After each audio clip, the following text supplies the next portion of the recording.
Hey guys, Brendonian Productions here, and welcome to my third video on hashing. In this video, I'm going to talk about salt and pepper. Seasonings.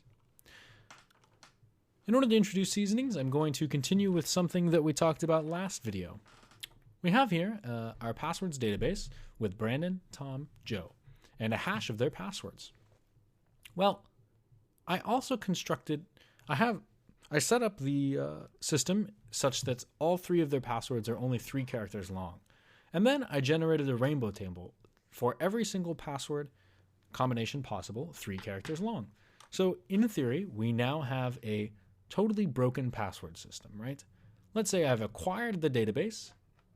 I know what the usernames are. I now know what the hashes of the passwords are. And I have a mapping from the hash to the password.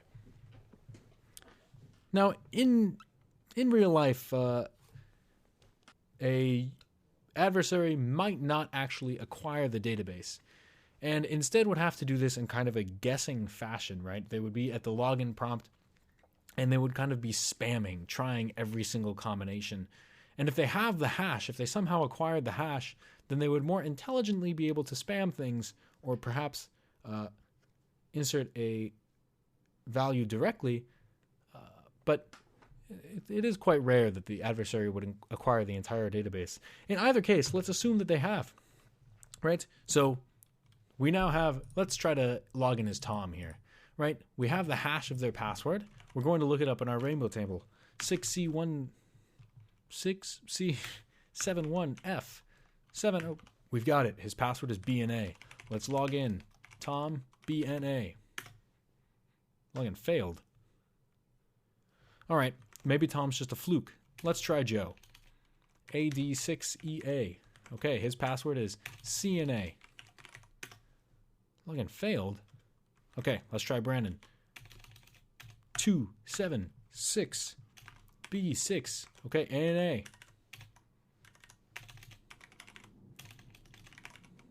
Whoa. Login failed. What? Well,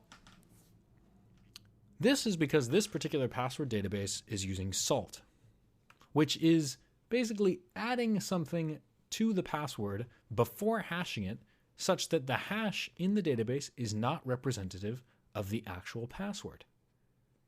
It's pretty easy to see in this particular case, right? All of the passwords end in NA. Indeed, what happens if we try to log in as Brandon with the password A? Ah, yes, it's logged in. So in this particular case, we added an additional layer of security by making the passwords in the database not actually what they are, right? So there's not a direct correlation between the hash in the database and the password. However, in this case, we did 2 things wrong. Number 1, we used a small salt, right? So we used the salt NA, which is 2 characters long. This means that we are still able to have the password in our rainbow table easily, right? If a user enters a short password, we will give the salt of short length, right? And then we'll have a short password, hash it, it will be in the rainbow table. We also reused the same salt for every user. This allowed the attacker to extrapolate from all of his hashes the actual salt. And once he did that, well, he now knows everybody's password because he just has to take the mapping and remove the NA at the end. Indeed, the password for Tom is B and the password for Joe is C. So we did 2 things wrong in this system. However, we still added an extra layer of security, right? So this is called salting, adding a little bit of seasoning to the password. Now in this particular example, we took the salt and put it at the end.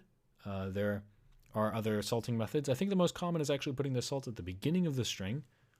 You could also break up the salt and put it in between characters in the string. As long as you did it in a repeatable fashion, everything's fine. Now, an additional way to reduce the repeatability of this is by having a unique salt for every user. This is actually the recommended way to do things. So when you create an account, the account generation tool randomly generates a string, a long string, and uses that as your salt. It then stores that salt in the database right next to the hashed password, right? And then every time you log in, it takes the password you type, adds the salt from the database, hashes that, and compares it. So now we have this new salt per user mechanism. And then if an attacker acquires the database, right, he would not be able to make a quick, large attack. He would have to look in the database, right, take the hash, map it to something in his rainbow table. Hopefully this password is long, so the rainbow table was very tricky to generate. Then he would have to look at the password. Then he would have to obtain the salt from the database, match it with the password, remove the salt, and then he has the password. If the salt's long, the password's long, then this is a challenging effort. In addition to salt, you can also add pepper, so salt is something that's randomly generated and stored in the database. Pepper is an additional measure that is not stored anywhere. Perhaps it is stored actually in the source code, or maybe it's just a random number, right? Something that is very fast to calculate when the user is logging in, however, something that would increase the amount of time spent building the rainbow table largely. So let's go ahead and experiment with this a little bit. I'm going to go ahead and delete all of the text inside of passwords.txt here, and going to register a new user. I'm going to register Joe with the password A. So now if we actually look inside this passwords database, we now can see that the name is Joe, right? The hash is such, and we now have this new entry B. So if we register someone else, Brandon, with the same password, right, and then we look in the password database, you can see that he actually has a different hash even though he has the same password, right? And this is because we have this randomly generated salt. So in this case, B is the salt for Joe, I is the salt for Brandon. So when you actually look it up inside of the hash database, D828A5B9, you can see that the password is actually PAI.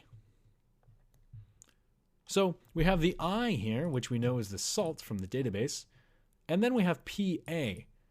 And this is actually because in the code for the registration, I just appended or prepended the pepper P to all the passwords, right? So now we have P at the beginning.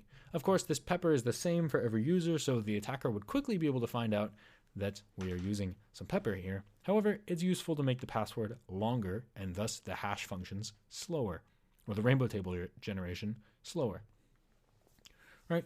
So this is a little bit more secure because these two users have the same exact password but have different values stored in the database. We can still log in the same way, right? We're going to log in Brandon with A, right? And we are now logged in. The login script is smart enough to check the username, go into the database, obtain the salt, and then append the salt to the end of the password, and then prepend the same pepper, and then hash to compare. If all of these are long enough, it's painful for the rainbow table. Now further, an additional method for securing passwords that we did not employ here is to make things take even longer. So in all of our videos so far for hashing, we've been using MD5 as our standard hash function. However, MD5 is a very quick hash function, as are hash functions like SHA-1, SHA-256, etc. We want to use a proven hash function that is slow, so that rainbow tables for our stored hashes are slow to generate.